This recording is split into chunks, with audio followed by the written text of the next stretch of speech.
Claro. En nombre del Padre, y del Hijo, y del Espíritu Santo. Amén. Señor Padre Celestial, te damos gracias por esta tarde, por esta tarde fría, por lo menos aquí en Costa Rica. Gracias, Señor, por tu amor, por siempre tu misericordia con nosotros. Gracias por ese sacrificio tuyo que nos permite hoy gozar y tener la esperanza de gozar de la plenitud de la vida eterna. Te pedimos, Señor, que nos bendigas, que bendigas a cada uno de los hermanos que están acá, que nos permitas y que nos dispongas el oído, el corazón, el espíritu, el alma, para recibir esta enseñanza como tú quieres. Mamita María, sigue intercediendo por nuestras intenciones. Llévalas a tu hijo. Tu hijo te ama, mamá. Tu hijo te ama. Así como en las bodas de Caná, lleva nuestras intenciones a tu hijo. Y recuérdanos siempre aquello que nos decía de hacer lo que Él nos diga.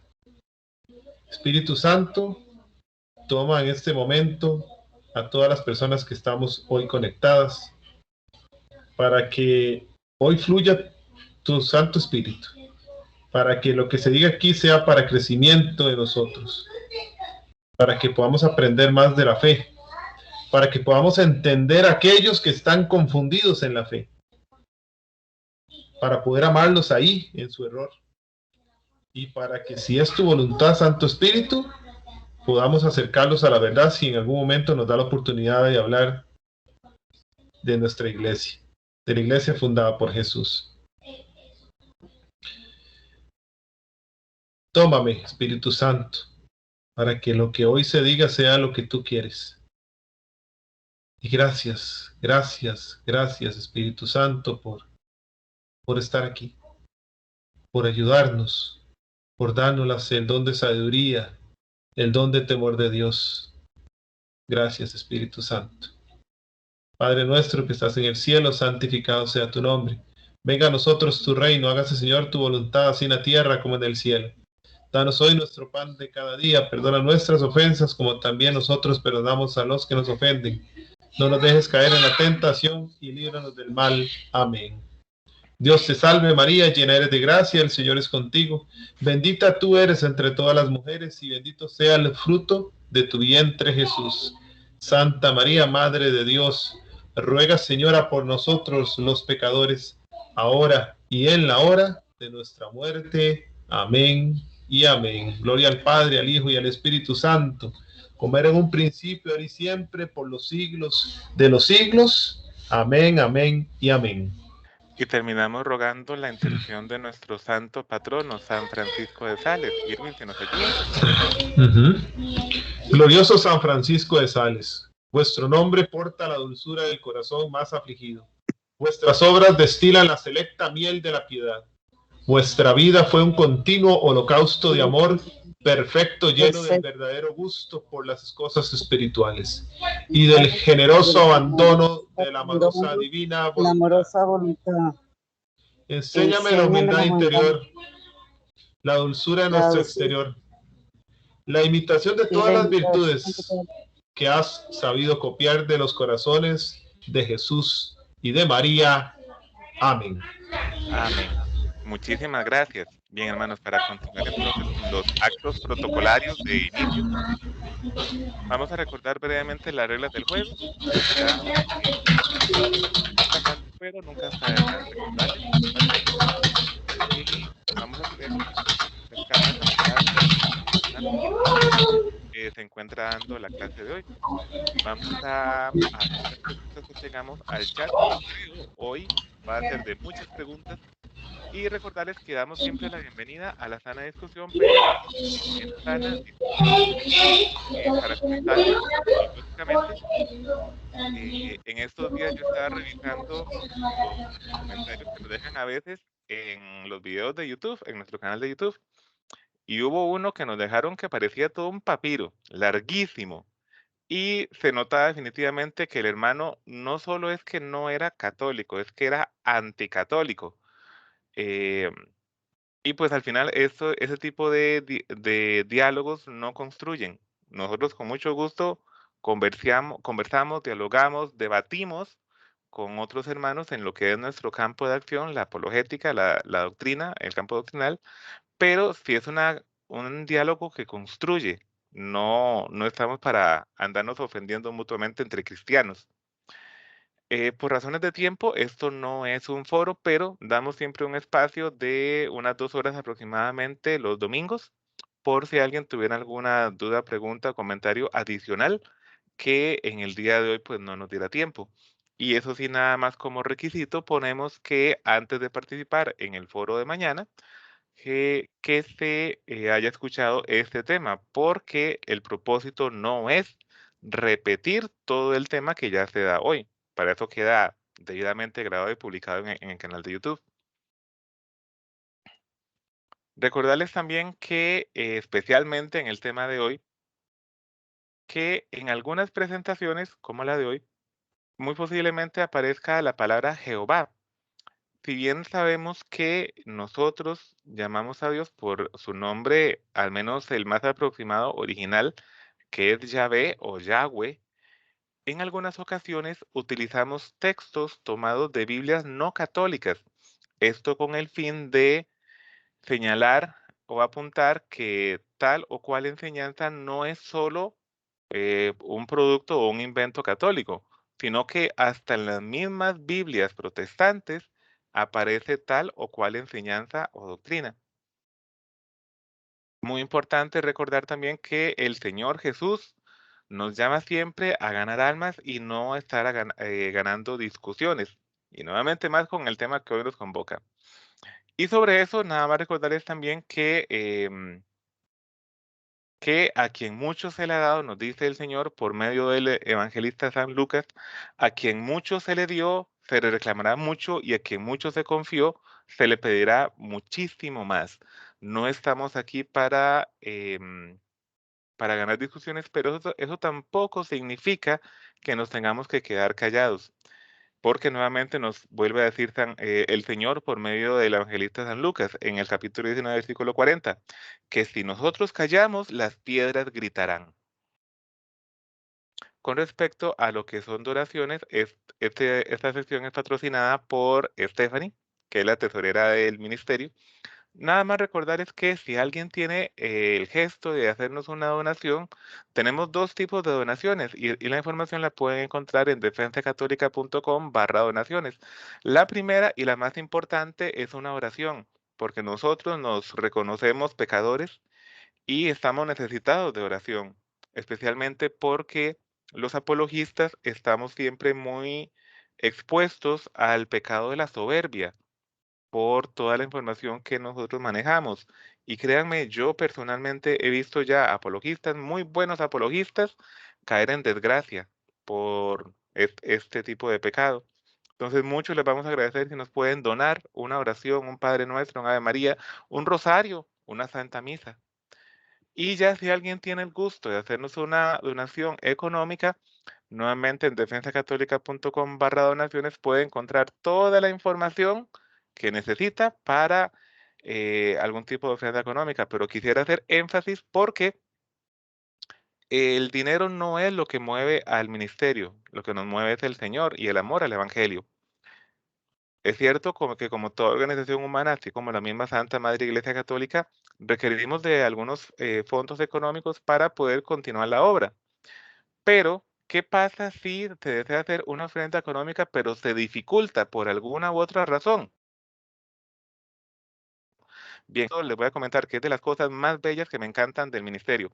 Como no es el dinero lo que nos mueve, entonces muchos les vamos a rogar, y se lo ponemos aquí en rojito, que utilice esa ofrenda que tenía toda la buena intención de darnos para una obra de misericordia. Si recuerdan, creo que fue en el año 2015 o 2016 que tuvimos el Jubileo de la Misericordia, promulgado por el Papa Francisco. Y en aquel entonces se nos sugerían estas obras de misericordia, las cuales pueden ser corporales o espirituales. En defensacatólica.com/donaciones, así al puro final, pueden encontrar este bello arte que es de Catholic Link, dale crédito a quien lo hizo, sobre las distintas obras de misericordia corporales o espirituales. Y ya sin nada más que decir, entonces vamos con Irwin. Irwin, por cierto, antes te silencié el micrófono. Ok. Listo, ahora sí. Listo. Bien. Bueno, buenas tardes, hermanos. Qué gusto poder estar con ustedes en un tema más de Apologética 2, ¿verdad? El tema de hoy, como decía Weiler, es un tema pues bastante interesante. Vamos a ver si puedo compartir acá. Ok. Ahí ya se ve. Vamos a ver, ahí se ve bien. Se está viendo como presentación, sí. No, estamos viendo el PowerPoint con la barra roja arriba y que tienes un error de activación de producto. Es que no, entonces vamos a hacerlo de otra manera. Dame un segundito. Mejor me meto aquí. Y ahora sí. Todavía no, o al menos no ha llegado todavía aquí a naranjo. Puede ser que esté pegado en la presa, en la platina. Va por Coronado.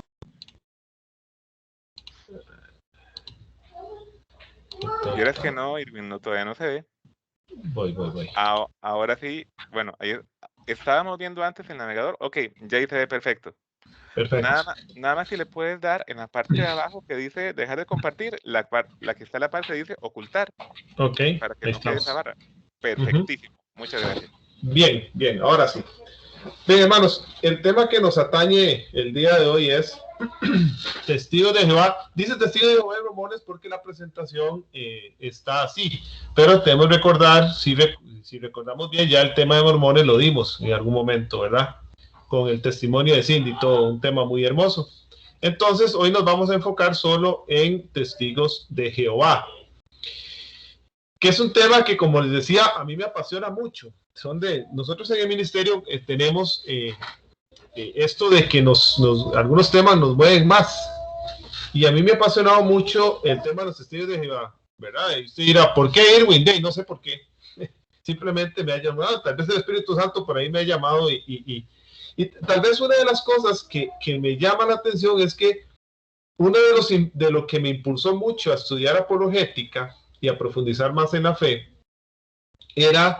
fueron los testigos de Jehová. En cierta forma, cuando llegaban a casa y hablaban con uno y a veces le sacaban la Biblia y decían cosas que uno no tenía respuestas, ¿verdad?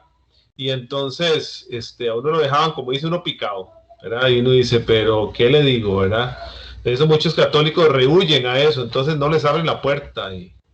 Inclusive yo hablando con algunos testigos de Jehová me decían que a veces les tiran agua con manguera y todo, ¿verdad? Cosa que evidentemente es incorrecto. Y no muestra un testimonio cristiano. Y si son y me decía un testigo de Jehová y no dudo que no lo pongo en duda lo que me decía. Un testigo de Jehová una vez conversando me decía que decían, en esta casa somos católicos, ¿verdad? Y cuando él llegaba lo trataban mal, llegaba y lo trataban malísimo, ¿verdad? Entonces él me decía, con mucha razón, me dice, si así son los católicos, con razón, yo no estoy ahí. Ahora, eso es no sé si ustedes se acuerdan, ya vimos ese tema, pero eso es una falacia de asociación, una falacia de argumentación que se llama falacia de asociación. ¿Qué quiere decir eso? Que no podemos atacar una doctrina de la iglesia o un argumento de que la iglesia es la iglesia de Cristo, la iglesia católica, solo porque una persona se porte mal. O sea, si una persona se porta mal, no es que todos los católicos nos portamos mal. Me explico, eso es una falacia de argumentación. Pero bueno, también es importante el testimonio que damos. Y está muy mal hecho hacer ese tipo de cosas. Pero también, desgraciadamente, no tenemos muchos católicos no tienen el conocimiento, ¿verdad? Yo les comentaba, no sé si ustedes se acordarán, yo en algún momento les comentaba que cuando yo empecé entonces con apologética, estaba deseando que llegaran los testigos de Jehová. No sé si ya conté ese testimonio por acá. Bueno, yo creo que ya se lo sabe de memoria, pero bueno. Y yo deseando que llegaran los testigos de Jehová. Y pasaba una semana y no llegaban los testigos de Jehová. Y yo, pero que vengan, ahora sí, ya tengo todo armado aquí. Que vengan, decía yo. Y entonces yo, qué raro, no volvieron a pasar. Y entonces, en aquel momento que mi esposa me decía, dice, sí, no, y no van a venir, porque tu intención no es la correcta, ¿verdad? No lo estás haciendo con una intención cristiana. ¿Y qué razón tenía?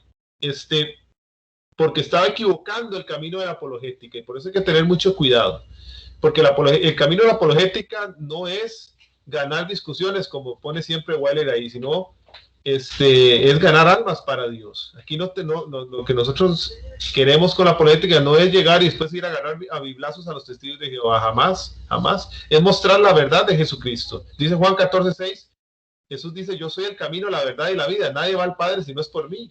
Entonces, eso es lo que tenemos que mostrar.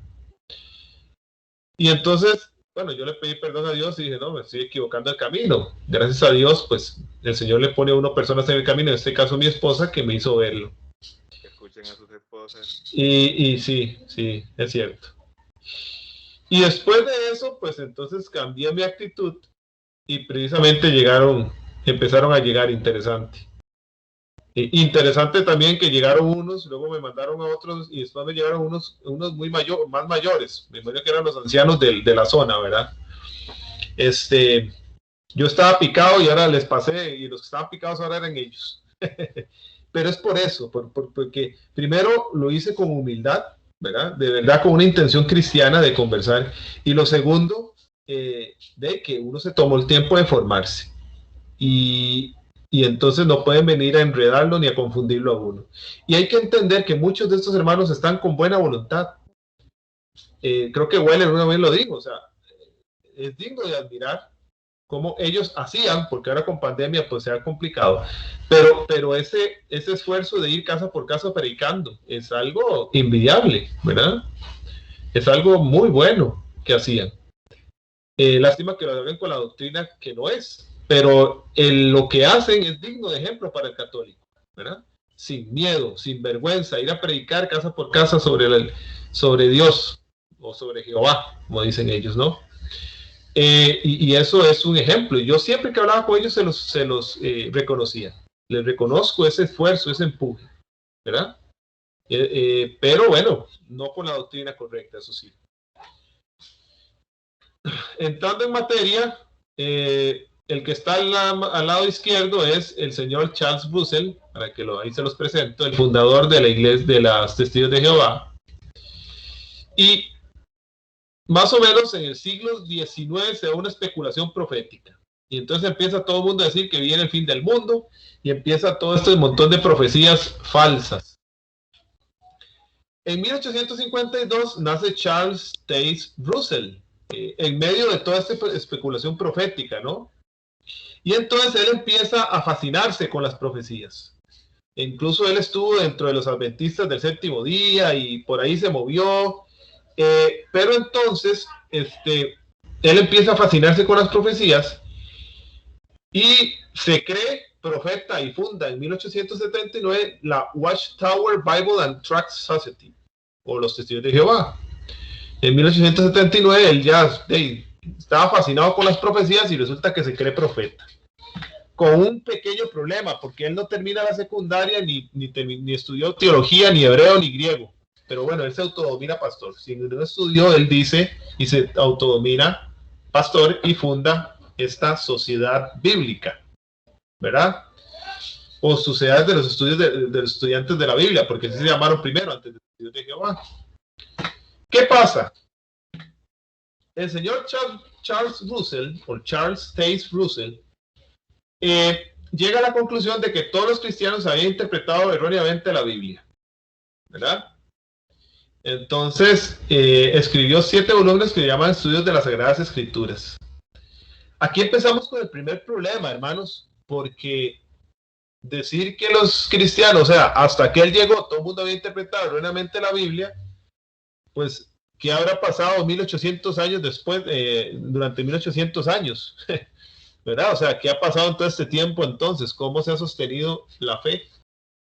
yo le hubiera preguntado a Charles Russell eso, ¿no? Pero bueno, todo el mundo interpretó mal la Biblia y entonces él escribe estos 7 volúmenes llamados Estudios de las Sagradas Escrituras. Vean que aquí, para este momento, él ya se creía un profeta y se lo creía, ¿verdad? Que él era un profeta. Quien se dirige a la Biblia solamente, vean lo que dice. Yo aquí quiero hacer una salvedad. Todo lo que vamos a poner aquí tiene su fuente bibliográfica. O sea, lo que pongo aquí existe. ¿Ok? O existió. No sé si ya lo trataron de desaparecer. Pero ahí está la fuente en los documentos donde donde se decían estas cosas. Y lo pongo para que vean que no es un invento de Irwin, ¿verdad? Y esto lo empecé a hacer en las presentaciones, en mis discursos o en mis conversaciones y diálogos con testigos de Jehová, porque muchas veces yo les decía de estas cosas sobre Charles Russell, sobre como decían, hablaban sobre el fin del mundo, y muchos testigos de Jehová no conocían eso, y decían, pero ¿dónde está eso? Y me trataban de mentiroso, evidentemente, y no los culpo, ¿verdad? Claro, yo también diría lo mismo, eso es mentira, usted lo que está es inventando ¿verdad? Entonces, yo me acuerdo que yo decía, yo solo leí, pero no tengo la fuente, déjame para buscarla. Y entonces ahí es donde yo dije, donde yo empecé, eso fue hace ya varios tiempo, y yo dije, no, hay que buscar las fuentes, sí es cierto, tiene razón, búsqueme la fuente, ¿verdad? Y entonces le busqué en otro momento, con otra persona me dijo lo mismo, pero ¿dónde dice eso? Sí, bueno, lo dice en tal fuente bibliográfica de ustedes, vaya búsquenlo, ¿verdad? Y entonces ahí sí decían, ay Dios, o sea, ¿qué pasó? ¿Verdad? Ojo, ¿qué pasó? Recuerden que ellos siempre van de 2 en 2. Está, digamos, el profesor y el estudiante, o el discípulo, ¿no? Entonces van de 2 en 2 porque uno le va enseñando al otro cómo tiene que abordar. Y antes de seguir, no sé si ustedes saben cómo trabajan ellos. O sea, ellos tienen todo un proceso proselitista, de proselitismo. Y pues educan a las personas con citas bíblicas y es como un proceso de mercadotecnia, ¿verdad? Como que estuvieran vendiendo un producto y tienen que convencerte de que lo consumas. Es un trabajo así, ¿verdad? Entonces ellos estructuran sus discursos cuando abordan a alguien de tal manera de que tienen que convencer de que compres el producto que están vendiendo, por decirlo de una manera, o el producto que están exponiendo. ¿Cuál es los que sean parte de Testigos de Jehová? ¿Verdad? Entonces, no es cierto, hermanos, no es cierto de que ellos, sí, venga, compartamos. ¿Sí? Pero yo soy católico, sí, no importa, vamos a compartir las escrituras. Eso no es cierto. Ese es el enganche para abordar, como haría cualquier persona que está en ese ambiente, ¿no? Y entonces ese es el enganche, ¿verdad? Pero si te ven interesado, pero si te visito la otra semana para que sigamos conversando, sí, claro, y ahí empieza el asunto, y luego te invitan a la congregación, vamos a tener esta actividad, venga, ¿verdad? Y ahí es el proceso, ¿verdad? Y si ya te engancharon, ya te llegaste a decir de verdad, ya empezaste, ahora sí, venga y te entreno. Y entonces te entrenan, y ahí en el proceso llega un momento en que te entrenan para que después vas a hacer lo que otros están haciendo, ¿no? Y así van, un proselitismo. Quien dirige la Biblia solamente en 2 años vuelve a las tinieblas. Al contrario, ¿verdad? Si leemos los estudios con sus citas, los estudios de las Sagradas Escrituras, estos volúmenes de que él escribió, y oigan lo grave, aunque no haya leído la Biblia, al final de 2 años estará en la luz. Esto se escribió en el documento de la Atalaya del 15 de septiembre de 1910. ¿Ok? Es decir, si lee la Biblia junto con esos estudios, va a la luz. Pero es más, si lee la Biblia con solo esos estudios, usted llegará a la luz en 2 años y saldrá de las tinieblas.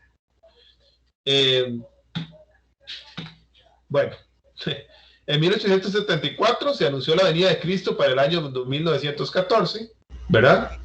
Sí. Perdón, un anuncio comercial. Y de hecho que creo que sí es anuncio comercial. Nada más es para recalcar que la Atalaya es una revista de ellos, de los Testigos de Sí. Jehová. Ujú. De hecho, me parece que ellos tienen varias revistas, pero esta es como Sí, la principal de todas. la Atalaya es la principal, tienen Despertar y tienen otros documentos. Tienen varios, pero las más conocidas son la Atalaya y Despertar. Sí. Gracias, güey. En 1874 anuncia la venida de Cristo para el año 1914.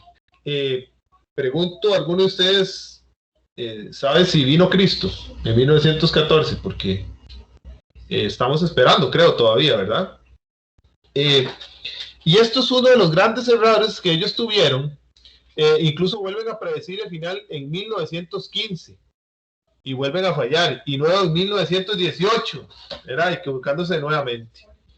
En 1925 hablan del Armagedón y se profetizó la resurrección de Abraham, Isaac y Jacob, ¿verdad?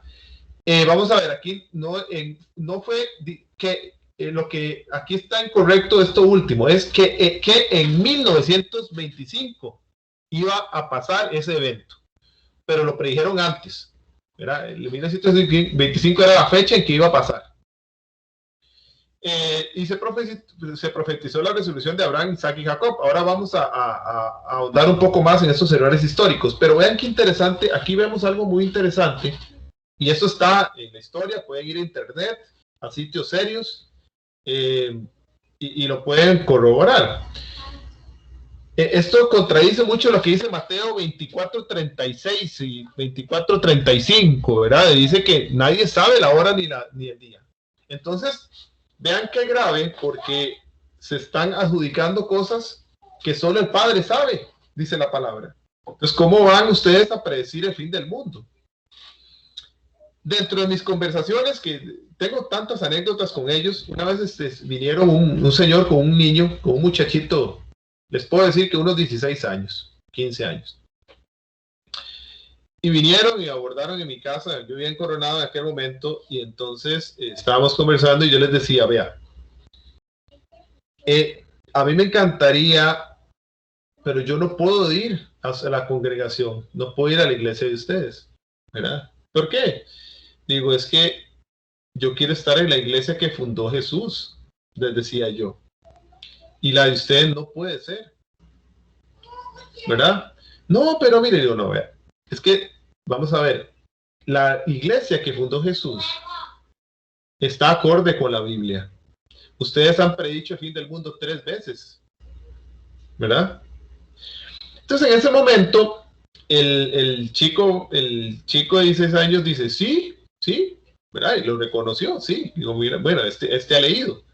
Me dice, sí. Y le digo, sí, pero sí, nos equivocamos. Y yo, ajá. Me dice, pero la Iglesia Católica también se ha equivocado en muchas cosas, como la Inquisición y como mataron personas. Y yo, vea, una cosa es, primero, en la Inquisición, y es un tema que yo creo que aquí lo vamos a hablar, ¿verdad? Pero el tema de la Inquisición hay muchas leyendas negras. Hay que entender muy bien qué fue lo que pasó en la Inquisición, porque en realidad no fue la Iglesia Católica la que mató gente. Pero bueno, ese es otro tema. Le decía yo, eso es otro tema. Pero sin embargo, es cierto que en la Iglesia Católica han habido errores, han habido sacerdotes que se han equivocado en los abusos de menores y eso. Una cosa es el comportamiento personal de una persona dentro de la iglesia, en la cual, pues, desgraciadamente hace una herida a la iglesia porque somos un cuerpo. Y otra cosa es la doctrina que enseña la iglesia. ¿Okay? Son dos cosas distintas. Entonces, en el caso de los testigos de Jehová, el error está en su doctrina. Yo no me voy a meter en el comportamiento de los testigos de Jehová, porque si me metiera en los comportamientos, estoy seguro, y no solo estoy seguro, sé que hay algunos que se dicen testigos de Jehová y que no cumplen con todos los preceptos de su iglesia, ¿verdad? Digamos, entre comillas, se portan mal. Eso siempre hay en todos. El trigo y la cizaña está escrito. Y eso siempre va a estar. Entonces, el comportamiento personal de cada persona no viene al caso. Hablemos de las doctrinas. Vuelvo a lo mismo. Quitemos las falacias de asociación y vayámonos al verdadero argumento. Entonces, esto sí es algo grave, a lo cual el pobre muchachillo se quedó un poco perturbado, ¿verdad? Y después me cambiaron del tema, que es un proceso que hacen, en fin. Aquí a lo que voy es que esto es un grave error, ¿verdad?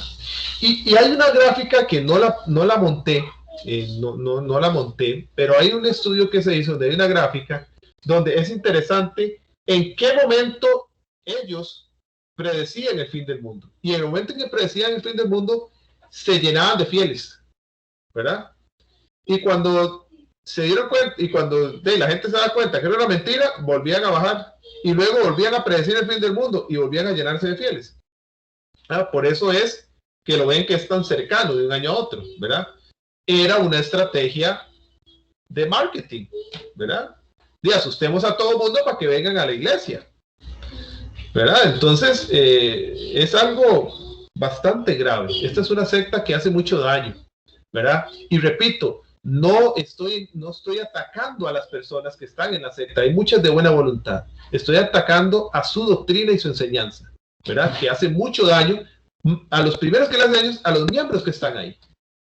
Lo peor también es que Joseph Franklin Rutherford en 1925, pero no, fue antes, creo que por ahí de 1918,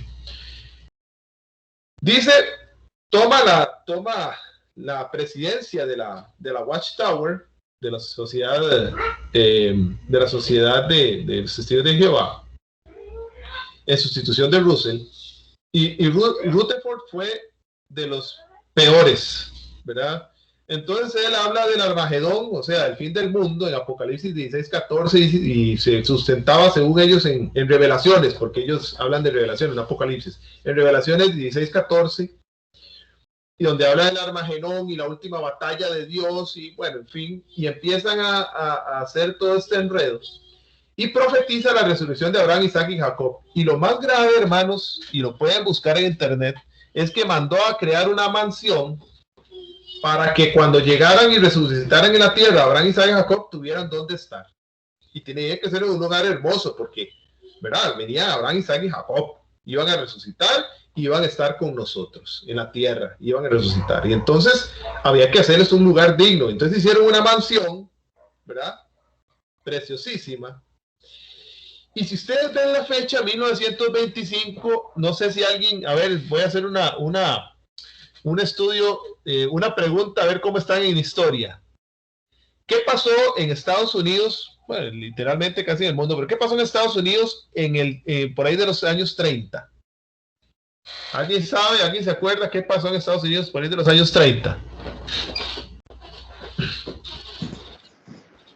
Una depresión mundial que hubo. ¿Perdón?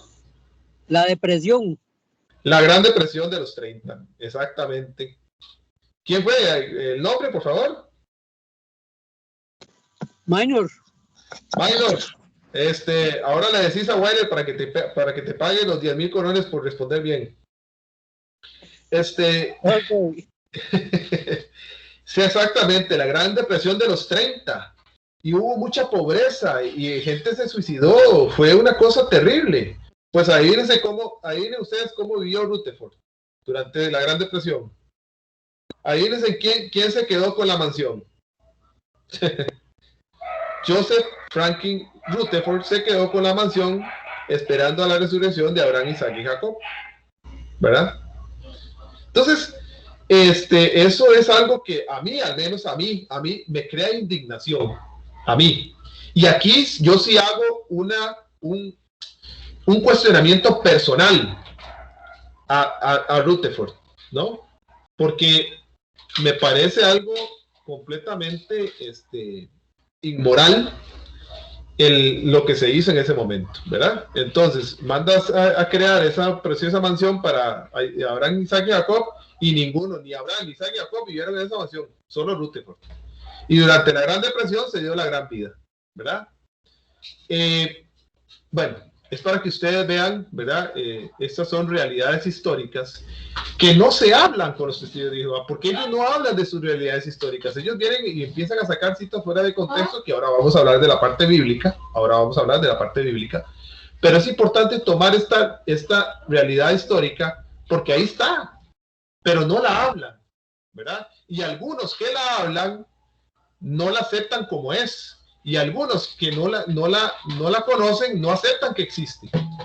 es complejo, ¿verdad? Ahora, aquí hay que tomar en cuenta una cosa, hermanos, porque usted podrá, hay una pregunta que siempre sale, pero ¿cómo no se dan cuenta estas cosas y siguen ahí, en esa secta? Vean, el arraigo, ¿verdad?, que se tiene ahí, la presión psicológica que se ejerce ahí, hermano, no es fácil salirse de ahí, ¿verdad? Para los que más metidos están en la iglesia, si su hijo o su hija o su hermana se sale, usted no puede hablarle. Usted, o sea, tiene que tenerla de lejos. La relación cercana se pierde, porque ya no está en la secta esta. Entonces, ese tipo de presiones existe aún ahorita en los años 2000, por Dios, ¿verdad? Y hay una presión ahí. Entonces se crea un vínculo enfermizo, pero psicológicamente fuerte, que impide que las personas salgan fácilmente de esto. Y perdón, yo creo que a todo ser humano le pasa. Si tú tienes 10, 15, 20, 25, 30 años en un lugar donde, según dices, has seguido a Jehová durante tanto tiempo, ¿verdad? Donde te has sentido tan bien, donde has crecido espiritualmente, tal vez no de la manera correcta, pero según tú sí. Y llega alguien y te dice, has estado engañado durante 20 años, durante 15 años, durante 30 años. La primera reacción que uno tendría, ¿cuál es? La negación. No, eso no es cierto, jamás. ¿Cómo me va a decir usted que yo llevo 20 años engañada aquí? Jamás. Usted es un mentiroso, ¿verdad? Y te cerrás a cualquier tipo de prueba o lo que sea. No puede ser, ¿verdad? La negación es lo primero que actúa. Y no solo a ellos, a cualquier persona, en cualquier ámbito. Entonces, es algo difícil, ¿verdad? El conversar y dialogar con ellos en ese sentido, porque sí se tiene que entender que hay una presión muy fuerte. Hay miles de testimonios de personas que se han salido de los testigos de Jehová y comentan las atrocidades y barbaridades que ahí suceden, ¿verdad? Hay miles. Pero aún hay cientos que niegan todo eso, que se niegan. Psicológicamente hay una negación total, ¿verdad? Entonces, eso es una realidad y tenemos que entenderla. Pero vean qué interesante aquí, les pongo esta diapositiva, que es de la misma página de ellos. Es para que ustedes vean, y aquí no es, y aquí sí es cierto, ¿verdad? Aquí de la misma página de ellos. Aquí están diciendo quién es el fundador de los Testigos de Jehová. Aquí lo están diciendo, no es un invento de Irwin Salazar. Está en la misma página de ellos, ¿verdad? Y vean que la historia de los Testigos de Jehová en la actualidad se remonta a finales del siglo XIX. Vean, y es de la página de ellos, ¿verdad? Dicen que Charles T. Russell fue el primer editor de la revista Atalaya y dirigió la obra bíblica en aquella época. Eso no lo convirtió en el fundador de la nueva religión, claro, ¿verdad? Dice que fue un grupo de estudiantes, pero que Russell fue el que la dirigió, pero él no fue el fundador. Pero aquí lo que importa es que ellos están reconociendo que, al fin y al cabo, su historia se remonta al siglo XIX, ¿verdad? ¿Y qué pasó todos los siglos anteriores? ¿Cómo se mantuvo la palabra de Dios para que ellos la tuvieran en el siglo XIX? ¿Cómo me pueden decir ustedes que es la iglesia verdadera si ustedes mismos están diciendo que se fundaron en el siglo XIX? ¿Verdad? Y aquí vean que esto es de la página de ellos. No estoy sacándolo de ningún otro lado. Es interesante, ¿no? Errores doctrinales. Antes de esto les voy a comentar algo uno de los episodios. Voy a intercalar con elementos reales prácticos que me han sucedido. Cuando les preguntan ustedes, bueno, pero vamos a ver, si ustedes son una iglesia verdadera, aunque históricamente no lo digan así, porque históricamente ustedes hasta en su página dicen que fue fundada, iniciaron en el siglo XIX, pero bueno, está bien. Si ustedes son la iglesia de Cristo, o la iglesia de Jehová, los testigos de Jehová, ¿dónde en la Biblia dice eso? Porque la Biblia lo tiene que decir. Si ustedes son los testigos de Jehová, si ustedes son la verdadera iglesia y todo durante 18 siglos atrás hemos vivido en una pura mentira, la Biblia tiene que decirlo, digo yo. Entonces, en un momento me decían, sí, claro, Isaías 43:10 me decían. Y en Isaías 43:10, sí, ok, bueno, leamos Isaías 43:10. Y en aquel momento Isaías 43 decía, ustedes son mis testigos. Algo así, decía, ustedes son mis testigos. Es la expresión, o dijo Jehová. Algo así dice la cita. Entonces, aquí es donde uno, en apologética, no sé si ustedes recuerdan que nosotros hemos hablado de que en apologética sí está la Biblia, están los padres de la iglesia, está la historia, pero también hay algo que se aplica en la apologética, que es el sentido común, que es el menos común de los sentidos. Y cuando usted lee esa cita del profeta Isaías 43:10, pues a mí se me vino una pregunta, ¿verdad? Entonces, ve, ahí dice, ustedes son mis testigos, dice Jehová. Y yo, ok. ¿Eso lo dice en dónde? Isaías. Ok. ¿Usted podría indicarme a quién se está refiriendo Isaías? ¿Verdad? Porque Isaías ahí se está refiriendo al pueblo de Israel. ¿Ustedes son judíos? No, yo no soy judío. Y le digo, entonces esa cita no le corresponde a usted. No se está hablando de testigos de Jehová, porque eso está refiriéndose al pueblo de Israel, ¿verdad? Entonces después, en algún momento me decían, me sacaron Hechos 1:8.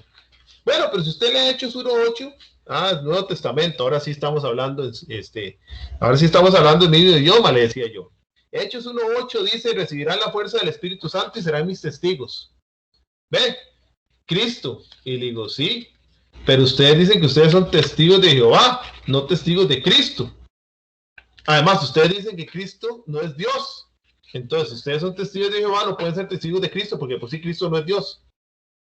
Y ahí dice que son testigos de Cristo, no de Jehová. Salvo que usted diga que Jehová es, que Dios, Jehová es igual que Jesús. Ambos son Dios. Y ahí entonces sí podrías llamarte testigos de Cristo. No, es que no son lo mismo. Entonces esa cita tampoco le corresponde a ustedes, ¿verdad? Entonces, vean qué interesante que ni siquiera la Biblia tiene una base de la cual ellos puedan sacar de dónde sacan ese nombre de testigos de Jehová, ¿verdad? ¿Cuáles son los errores doctrinales básicos que tienen? Bueno, niegan la divinidad de Jesucristo, que hablábamos, niegan la divinidad de Jesucristo, niegan la persona del Espíritu Santo. Para ellos el Espíritu Santo es la fuerza activa de Dios. De hecho, hasta lo ponen en minúscula, Espíritu Santo. Lo pueden leer en la traducción de Nuevo Mundo de ellos, que así se llama la Biblia de ellos, traducción de Nuevo Mundo. Prohíbe las transfusiones de sangre. Esto es algo que como duele. He sabido ya de 2 casos que me acuerdo en este momento. De 2 casos de personas que murieron simple y sencillamente por esta doctrina absurda que enseñan los testigos de Jehová, ¿verdad? Y sus padres, aferrándose a esa doctrina absurda que no tiene ninguna base bíblica, dejaron morir a sus hijos. Por eso digo que esta secta es nociva para el ser humano, no los seres humanos que están adentro. Quiero insistir en esto, ¿verdad? Porque esa es la correcta apologética, no la tenemos que agarrar personal, sino la doctrina como tal es nociva para el ser humano, ¿verdad? Y como un padre deja morir a su hijo simple y sencillamente por una enseñanza que es antibíblica, ilógica, absurda, es doloroso, es doloroso. Vamos con la primera. Dicen, niegan la divinidad de Jesucristo. ¿Qué dicen los testigos de Jehová? ¿En qué se basan para decir que Jesucristo no es Dios? Jesucristo no es Dios. Jesús es el unigénito y primogénito Hijo de Dios, ¿verdad? En este caso ya tendríamos un problema, porque entonces ellos estarían diciendo que hay en su doctrina, aunque no lo digan así, pero la lógica, volvemos a la lógica, al sentido común, la lógica es lo que muestra. Si él es el hijo de Dios o el primogénito de Dios, entonces él es un diosito pequeño, porque es un hijo de Dios, es descendencia de Dios, es un hijo, es un diosito. Y eso, al fin y al cabo, es completamente contrarresta o contradice a la Biblia, ¿verdad? Y ojo que no estoy demostrando con la Biblia que ellos están equivocados. Lo estoy haciendo con simple sentido común.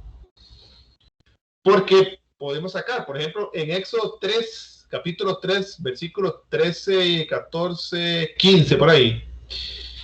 El Señor dice, yo soy el que soy. Ese es el nombre de Yahvé, ¿verdad? Yahvé en hebreo, en la lengua hebrea se puede traducir así, yo soy el que soy, yo soy el que es, yo soy el que existe. Eso es Yahvé, digamos, yo soy el que soy, yo soy. Si Él es el yo soy, ¿verdad?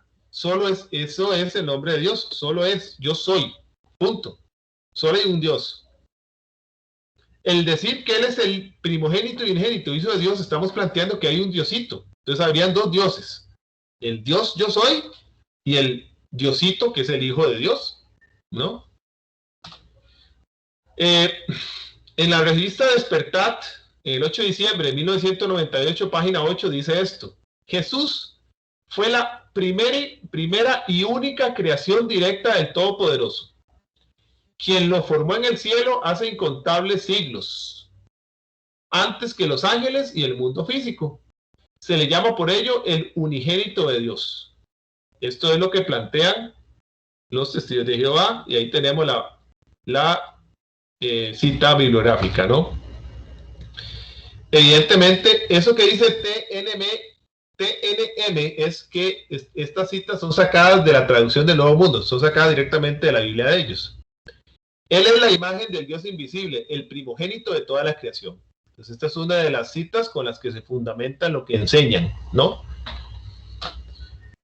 Jesús fue siempre subordinado al Padre, nunca mencionó que Él era todopoderoso. Esto es otro elemento que ellos dicen. Él fue subordinado al Padre. Es que Él no es Dios porque la Biblia lo dice. Ay, hermano, ¿dónde lo dice? Ah, bueno, usted se puede ir, por ejemplo, a Juan 14, 28, dice, ¿oyeron que les dije, me voy y vengo otra vez a ustedes? Si me amaran, se regocijarían de que sigo mi camino al Padre, porque el Padre es mayor que yo. ¿Verdad? Traducción del Nuevo Mundo. Esto es una cita, ¿ve? Ahí la Biblia está diciendo, el Padre, Jehová, es mayor que Jesús. Él está subordinado al Padre. Él no puede ser Dios, ¿verdad? 15:19. Por eso en respuesta Jesús pasó a decirles, muy verdaderamente les digo, el Hijo no puede hacer ni una sola cosa por su propia iniciativa, sino únicamente lo que va a hacer al Padre. Porque cualesquiera cosas que aquel hace, estas cosas también las hace el Hijo de igual manera. Traducción del Nuevo Mundo. Cuestionan que si Jesús fuera Dios, ¿cómo pudo haber sido tentado en el desierto? Este es otro argumento sobre la no divinidad de Jesucristo. Obviamente Dios está completamente por encima del pecado. Así que Jesús, por el simple hecho de haber sido tentado en el desierto, Mateo 4, 1, 11, no puede ser Dios, porque si fuera Dios, ¿cómo pudo ser tentado? Entonces, vean, aquí hay tres argumentos. Voy a devolver. Es el unigénito y el primogénito hijo de Dios. Esa es la A. La B, siempre fue subordinado al Padre. Y la C, fue tentado en el desierto. Entonces, él no es Dios. ¿Ok? Ante lo cual, al punto 1 tenemos un problema. Porque si él es creación de Dios, y como ustedes dicen, hijo de Dios, es un diosito. No, porque si es hijo de Dios. Pero bueno, ¿cómo podemos responder a este primer error doctrinal? Hay miles de citas, pero podríamos plantear esto donde se debe realizar una diferenciación entre las dos naturalezas de Jesús, el verdadero Dios y el verdadero hombre. Es más, les comento, hermanos, este esta herejía que hacen los testigos de Jehová ya existió años atrás, ya existió siglos atrás, ¿no? Hubo un sacerdote católico arrio, ¿verdad? Porque todas las herejías salen de la iglesia, porque la iglesia es la primera. Arrio sacaba el arrianismo, y el arrianismo es prácticamente lo mismo que enseñan los testigos de Jehová. Entonces, es interesante cómo el demonio engaña a las personas con los mismos errores siglo tras siglo. Y el ser humano es tan torpe, es tan ignorante, que se deja engañar por los mismos errores. El demonio no tiene que ser muy innovador, ¿verdad? Y se burla de nosotros. Entonces, una herejía que se dio en el tiempo de Arrio, el arrianismo, pues toma auge otra vez con Charles Russell, ¿verdad? Qué interesante. Una herejía que se estaba erradicando, pues vuelve a surgir con Charles Russell, ¿verdad? Entonces el demonio utiliza las mismas técnicas y nosotros seguimos cayendo en los mismos errores. Pero si leemos, bueno, en Filipenses 2, 6, 8, donde habla de que explica cuando él se despojó de su divinidad a fin de hacerse uno como nosotros. Entonces, tenemos que entender que el Señor es verdadero Dios y es verdadero hombre. Y por ende, pues así es como tenemos que darle el contexto cuando Él habla de que el Padre es mayor que yo, de que no se haga nada de que el Padre, no. Cuando Él habla de esta manera, hay que entender que Él se despojó de su divinidad para venir a hacerse uno como nosotros en todo, excepto en el pecado, ¿verdad? Y más bien es una muestra de amor enorme que Él, siendo de condición divina, se haya despojado de su divinidad para venir a salvar a este montón de malagradecidos que somos, porque en muchas ocasiones somos malagradecidos con Él. Cuando pecamos, cuando renegamos, pues sí, somos malagradecidos de Él. Y Él lo sabía, y aún así vino a entregar la vida por nosotros. Entonces, en realidad podríamos decir más bien que el Señor es pura misericordia, ¿verdad? Que nos ama, ¿no? Y vamos a leerlo.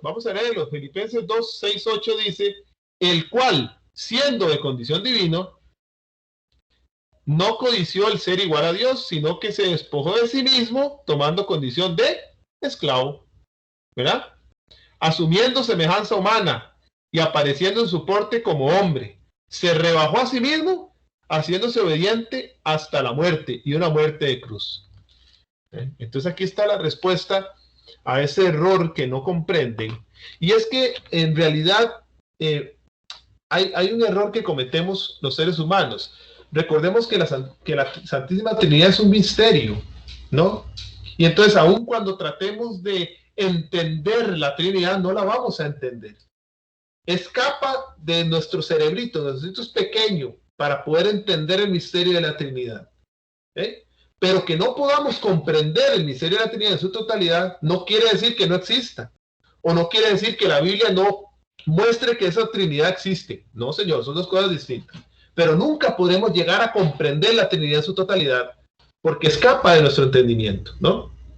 Punto A, si bien es cierto que Jesús es el unigénito, el concepto que los testigos de Jehová le dan a dicha palabra carece de todo sentido, ¿verdad? Unigénito, según el diccionario, es hijo único, ¿verdad? ¿Y qué dicen ellos? Que es la primera y única creación directa. Entonces ahí tenemos una diferencia. Pero además, en cuanto al concepto de primogénito de toda la creación, hay que entender, vuelvo a lo mismo, hermanos, vámonos al contexto histórico. No podemos sacar de contexto a la Escritura. Ahora, no podemos pedirle eso a un señor como Charles Russell, que ni siquiera teología estudió. No podemos pedirle eso a él, ¿verdad? Entonces, evidentemente, él sacó toda la Biblia fuera de contexto. Toda, ¿verdad? Pero no le podemos decir que no cometa esos errores porque ni siquiera estudió teología. Pero vean que su error, vea todo lo que ha producido, ¿verdad? Pero debemos recordar el concepto judío de primogenitura, donde se indica que era el primer varón nacido y no necesariamente deberían haber otros más. Ese es el concepto de primogenitura en la Escritura. el primer varón nacido. Ahora, del punto B, ¿verdad? Que dice que Dios, de que Él no es Dios, tenemos, como decía un hermano del ministerio, un hermanito del ministerio que queremos mucho, que es Marco, decía, para este punto B tenemos un jaque mate, ¿verdad? Revelaciones 1, 7, 8. Vean, y estamos agarrando la misma Biblia de ellos, traducción del Nuevo Mundo. Revelaciones es Apocalipsis. Miren, viene con las nubes y todo ojo le verá, y los que lo traspasaron y todas las tribus de la tierra se golpearán en desconsuelo a causa de él. Sí, amén. Yo soy el alfa y el omega, dice Jehová Dios, aquel que es y que era y que viene, el Todopoderoso.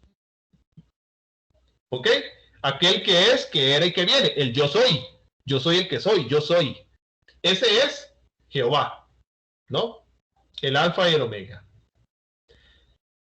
Él es el alfa y el omega, el principio y el fin. Si él es el alfa y el omega, si él es el principio y el fin, no puede haber nadie más que sea el principio y el fin, solamente Dios, porque él dice que él dice que él es el yo soy, o sea, no hay nadie más.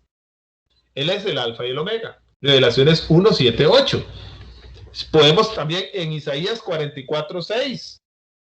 Ese no viene ahí, creo que no viene en la presentación, para que lo apunten. Isaías 44, 6 dice: esto dice Yahvé, el rey de Israel: yo soy el primero y el último, fuera de mí no hay ningún Dios. Isaías 44, 6. Yo soy el primero y el último, fuera de mí no hay ningún Dios. Eso dice Yahvé, o bueno, en el caso de ellos, Jehová. ¿Ok? Isaías 44, 6, Revelaciones o Apocalipsis 1, 7, 8. Clarísimo. El alfa y el omega, el primero y el último es Jehová, ¿verdad? En el caso de los testigos de Jehová. Pero ¿qué pasa si leemos un poquito más adelante Revelaciones? Revelaciones 1, 17, 18. Y cuando lo vi, dice San Juan, ¿verdad? Caí como muerto a sus pies, y él puso su mano derecha sobre mí y me dijo: no tengas temor. ¿Y qué dice en negrita?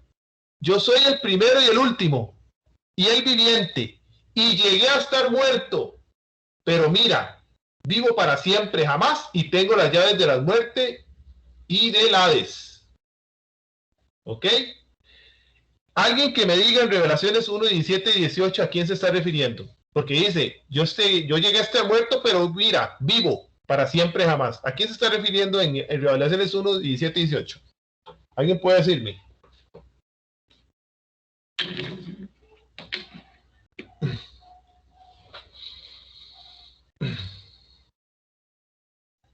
No están dormidos, ¿verdad? A Jesús. A Jesucristo, exactamente, el que estuvo muerto y ahora vive, Jesucristo. Pero vean cómo se llama Jesucristo. Él se llama, ¿cómo se llama él? Que él es ¿qué? El primero y el último. Que él es el alfa y el omega. Entonces, un momentico. Aquí estamos en un problema muy serio. Porque si Jesús es el primero y el último, y aquí hay algo muy importante. Vean que aquí Jesucristo ya resucitó. Está en su divinidad. Entonces ahora sí, Él está en su divinidad. Podríamos decir, y ahora sí, en su naturaleza divina. Le está hablando a Juan y le está diciendo: yo soy el primero y el último. ¿Y qué decían en Isaías 44, 6? Yahvé decía, bueno, Jehová, para los hijos de Jehová, decía: yo soy el primero y el último. Y Yahvé, Dios Padre, es muy claro: fuera de mí no hay ningún Dios. Es decir, esa característica de ser el primero y el último, de ser el yo soy, no lo puede tener nadie más que Dios. Y Jesús está diciendo que es el primero y el último. Entonces, aquí hay dos opciones. O la Biblia se contradice, ante lo cual los testigos de Jehová, los cristianos, los unicitarios, todos estamos perdiendo el tiempo. pues esto es un argumento fuerte de que Jesús es Dios. No hay otra explicación. Porque o dejamos de creer en la Biblia, ¿verdad? Porque entonces se contradice. Entonces, o dejamos de creer en la Biblia, o le creemos a la Biblia. Y por ende, Jesús es Dios. ¿Ok? Este es sumamente interesante.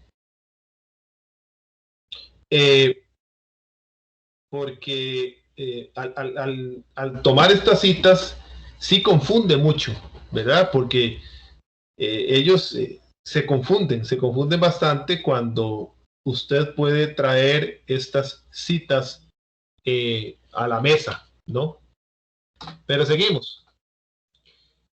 Con el tercer punto, ¿cuál es el tercer punto? De que Dios fue tentado y como Jesús fue tentado, y como Jesús fue tentado, no puede ser Dios.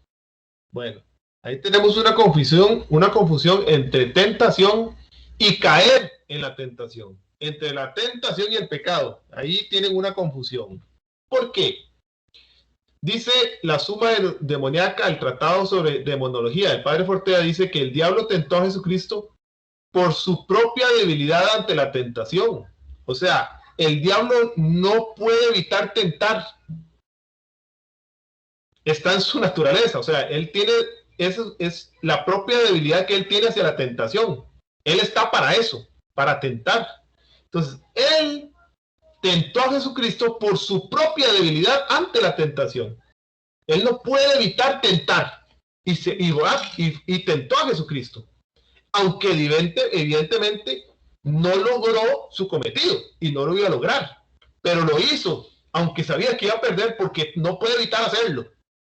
¿Me explico? Esa es la razón. Y además, muy importante, la tentación fue externa, no fue interna. Es decir, Jesús nunca estuvo en peligro de caer en tentación del diablo, nunca. Más bien lo venció inmediatamente, ¿verdad? No solo de pan vive del hombre, le decía él, sino de toda la palabra que sale de la boca de Dios.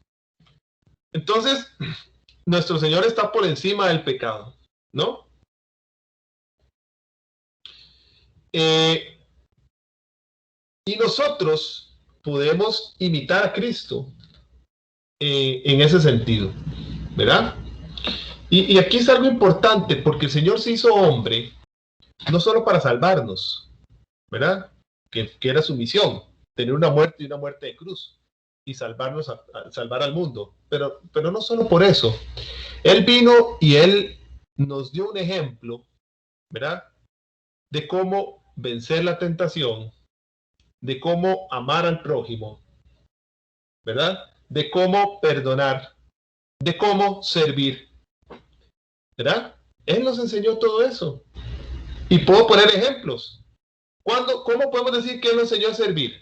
Acuérdense cuando hizo la limpieza de los pies, ¿no? Y como siempre, Pedro, tú vas a limpiarme los pies a mí, ¿verdad? Y él recuerda, el Hijo del Hombre no vino a servirse, sino a ser servido. Perdón, no vino a ser servido, sino a servir, ¿verdad? Y es un ejemplo de servicio enorme que él, siendo el maestro, le limpiase los pies a los apóstoles, ¿verdad? Y él vino a ser ese ejemplo de servicio. Ejemplo de amor. Bueno, ¿qué más que la cruz? ¿Verdad?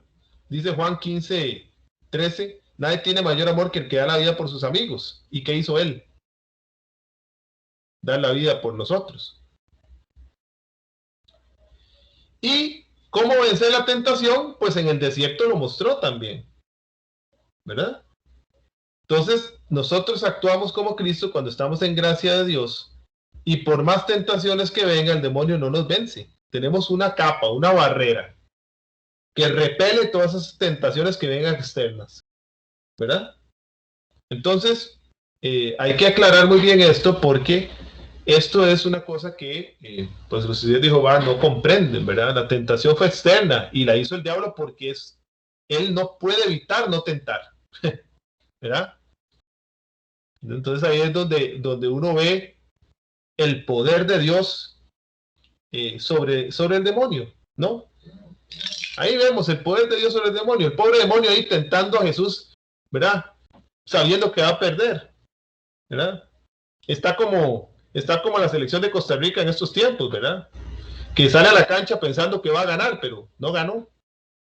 Entonces, es igual, y pensando que va a caer en tentación Jesús, y más bien Jesús lo vence fácilmente, ¿no? Otra característica de ellos es que niegan el Espíritu Santo, ¿verdad? Entonces, ellos se refieren al Espíritu Santo como la fuerza activa de Dios, ¿verdad? O bueno, la fuerza activa de Jehová. Vamos a ver.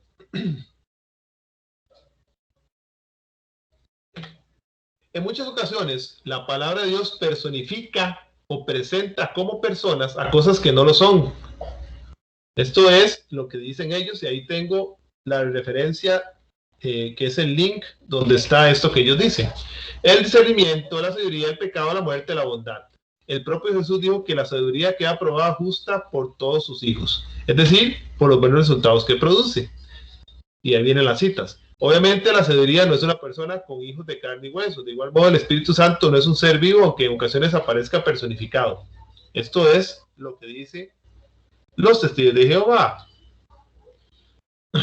Pero, ¿cuál es la respuesta? Bueno, hay muchísimos versículos bíblicos que apoyan la divinidad y la persona de Jesucristo, y la persona del Espíritu Santo, ¿verdad? Hechos 5:1-4. Sin embargo, cierto varón por nombre Ananías, junto a Zafira su esposa, vendió una posesión y nunca secretamente parte del precio, y retuvo secretamente parte del precio, de lo cual sabía también su esposa, y trajo solo una parte y la depositó a los pies de los apóstoles. Pero Pedro dijo: Ananías, ¿por qué te has envalentonado Satanás a tratar con engaño al Espíritu Santo y a retener secretamente parte del precio del campo, mientras permanecía contigo?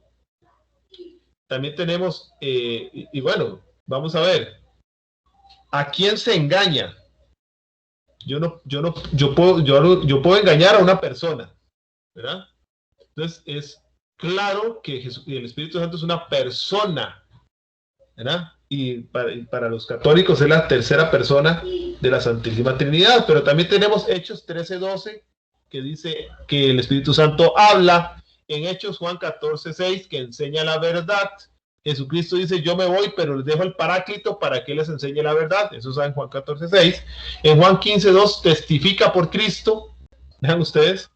En Hechos 20:28 nombra obispos. En Efesios 4:30 puede ser agobiado. Son características que personifican algo. No puede ser de otra manera, ¿verdad? Y ahí tenemos un montón de citas bíblicas.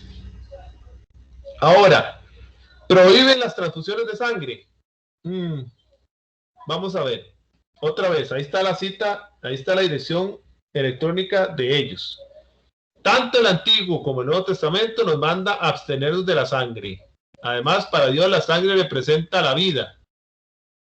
Y si ustedes ven, todas esas citas son del Antiguo Testamento, excepto Hechos 15, 28, 29, que está fuera de contexto. Ahora vamos a leerla. Así que los testigos obedecemos al mandato bíblico de abstenernos de la sangre por respeto a Dios, quien nos dio la vida. Ok, voy a buscar aquí un momentico. En primer lugar,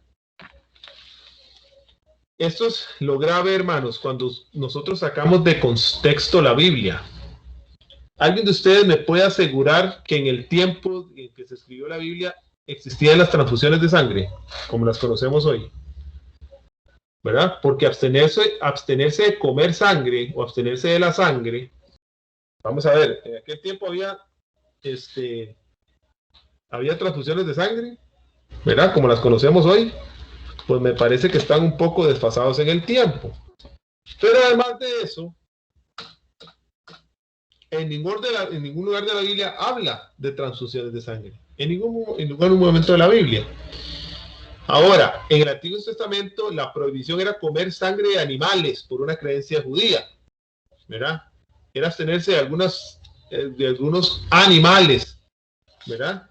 Nada tiene que ver con seres humanos y con transfusiones de sangre, ¿verdad? Yo quiero que aquí entendamos cómo se tergiversa el texto bíblico de una manera atroz, pero atroz, ¿verdad? Haciendo que muchas personas mueran por una análisis bíblico total, completamente absurdo, porque el Antiguo Testamento lo que habla es de comer sangre de animales que eran para los judíos que no debían consumirse. Entonces, nada tiene que ver, mis hermanos, con transfusiones de sangre, que de por sí no se habla en el Antiguo Testamento de eso.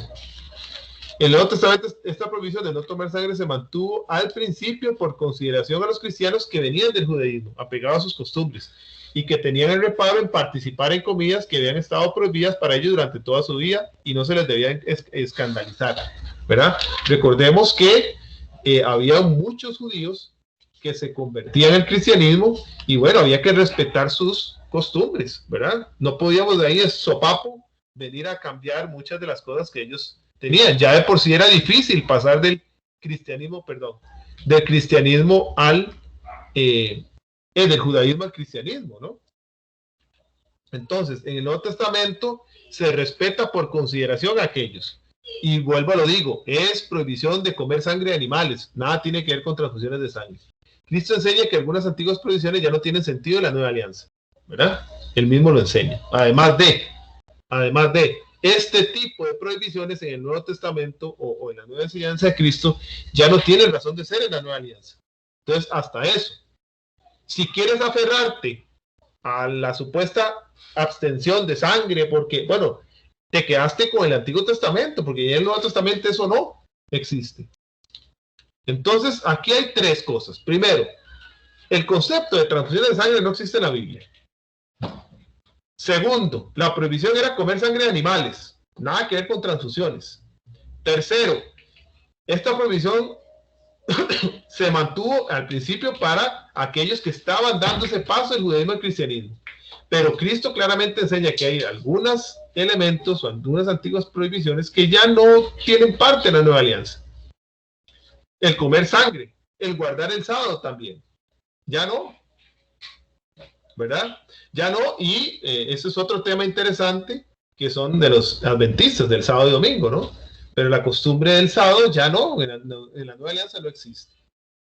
Entonces, bueno, usted tiene todo un desarrollo. Mateo 5, 40 y siguientes vienen todos los mandamientos de Cristo, que son los que seguimos nosotros. Pero bueno, ese es tema de adventismo, de los adventistas. Pero vean que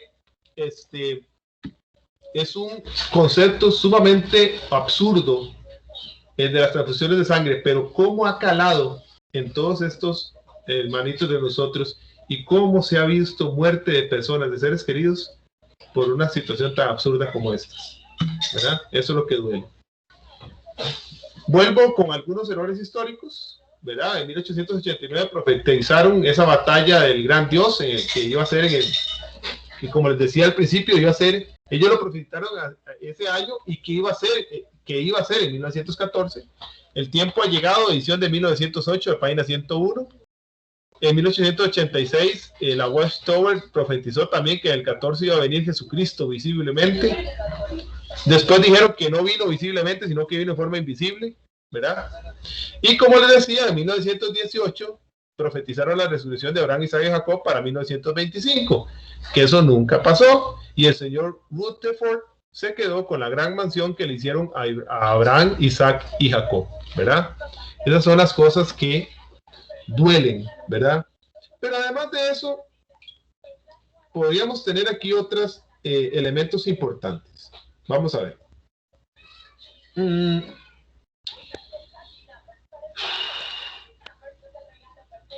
Solo a ¿quién es el que salva? ¿Quién nos salva a nosotros? Es Dios, ¿no? Dios es el único que puede salvar. En Isaías 43:11, Dios dice que no hay salvador fuera de él. O sea, solo yo salvo, ¿verdad?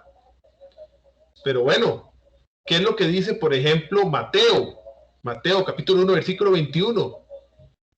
Que dará a luz un hijo, le pondrá por nombre Jesús, porque él salvará a su pueblo de sus pecados. Volvemos aquí a una contradicción extraña, ¿no? Vamos a ver. Si solo Dios salva, ¿cómo es que Jesús va a venir a salvar al pueblo de los pecados? Si era solo Dios, ¿verdad? Bueno, porque Jesús es Dios. No hay otra explicación, ¿verdad? Lucas 2:11. Os ha nacido en la ciudad de David un Salvador, que es Cristo el Señor. Entonces, una característica de Dios es que salva. Y como vemos en la Biblia, Dios salva, Yahvé, Jesús salva. Entonces, Jesús es Dios. Porque solo Dios salva, ¿no? Ahí tenemos otra característica. Ahora, con esto me parece que sí. Con esto quiero cerrar esta parte. Quiero comentarles algo porque es importante que nos quede claro también. Como les decía y les insisto, es muy difícil conversar con ellos porque ellos tienen un concepto cerrado. Muchos tienen muchos años ahí, además de que les hacen un fuerte lavado de cerebro, podemos decir. Y es muy difícil decirle usted está equivocado. Y aquí, cuando se habla con testigos de Jehová, tenemos que aplicar las reglas del sano debate. Nosotros conversamos, nosotros ya habíamos hablado nosotros ya habíamos conversado sobre las falacias de argumentación y sobre el sano debate. Ya vimos ese tema en Apologética 2. Voy a recordarles un poco. Recordemos que dentro del sano debate, ¿verdad? Y sobre el diálogo racional, hay varios principios que tenemos que manejar y que la contraparte tiene que manejar. Si alguno de los dos falta o falla a estos principios, lo mejor es terminar la discusión, porque no vamos a llegar a nada y vamos a terminar peleados, bravos, y probablemente alguno empiece a insultar, en fin. Entonces, estos principios para el sano debate son fundamentales y tienen que plantearse en un principio. Y si no se plantean, el que está en el sano debate tiene que llevar la línea y decir, no, eso se está saliendo de aquí. No voy a seguir hablando porque lo que va a provocar es un problema. Y esto sirve no solo para aspectos de fe, para todo evento de la vida en la que uno esté debatiendo algo. Hay que tener mucho cuidado. ¿Cuáles principios? Bueno, para que el debate o para que el diálogo tenga un efecto positivo, ¿no? Tenemos que partir de una cosa. En primer lugar, hermanos, hay una verdad. Dice Juan 14:6, yo soy el camino, la verdad y la vida. La verdad es Jesucristo. Y nosotros como creyentes lo sabemos. Punto. No hay una verdad fuera de él. El decir que hay varias verdades es caer en un relativismo. Y eso no es cristiano. Entonces, si hay una verdad y estamos dos personas debatiendo sobre esa verdad, tenemos que llegar, valga la redundancia, a esa verdad. Ver cuál de los dos tiene la verdad, porque no la podemos tener los dos. ¿Ok? Entonces, de un debate tiene que haber una intención de ambos, de que si mi argumento, ¿verdad?, tiene un error, tengo que aceptar renunciar a él. Entonces, ¿estaré yo dispuesto a renunciar al argumento que tengo si se demuestra que es un error? ¿Estaré dispuesto o no? Voy a poner un ejemplo. Al chico que yo le decía que han profetizado 3 veces el fin del mundo, y eso está contrario a la Biblia. Es un argumento completamente válido y es una verdad, ¿verdad? Pero este chico no quiso renunciar a su error, ¿verdad? Él va a seguir en ese error, no quiso renunciar a él, a pesar de que le estoy mostrando que es un error. Entonces, ese debate no va a llegar a nada, hermanos, porque él no va a reconocer su error. ¿Ok? Entonces, no estamos partiendo sobre la base de que hay una verdad, sino que estamos partiendo de la base de que los dos tienen la verdad. Entonces, ¿para qué debatirlo? Usted sigue con lo suyo y yo sigo con lo mío. Y ya está, ¿verdad? Ok, otro principio. Otra estructura y principio del sano debate. No vamos a cambiar de tema hasta agotar este. Algo que los hermanos testigos de Jehová siempre lo hacen. Siempre lo hacen. Cuando se enfrentan a una persona formada que les empieza a destruir sus argumentos prefabricados, ellos, su estrategia, porque así se lo enseñan, es cambiar de tema. Entonces, si tú le demuestras a través de Revelaciones 1, 7, 8, Revelaciones 17 y 18, Isaías 44, 6, que Jesús y Dios son lo mismo, que Jesús y Dios son el alfa y el omega, y probablemente se queda sin argumentos, entonces ellos van a decir, bueno, pero es que la Virgen María tuvo más hijos, pero es que, ¿verdad? Y te van a sacar otro tema para confundir la discusión, ante lo cual hay que decir, no, ese es otro tema, agotemos este. ¿Estás de acuerdo que Jesús es Dios entonces? ¿Verdad? Si ellos si se insiste en sacar de tema a otro tema sin agotar el primero, ya no hay sano debate. No se va a lograr el objetivo, porque entonces va a ser una ensalada de temas que al final no llegamos a nada, que es lo que ellos quieren. Otro punto.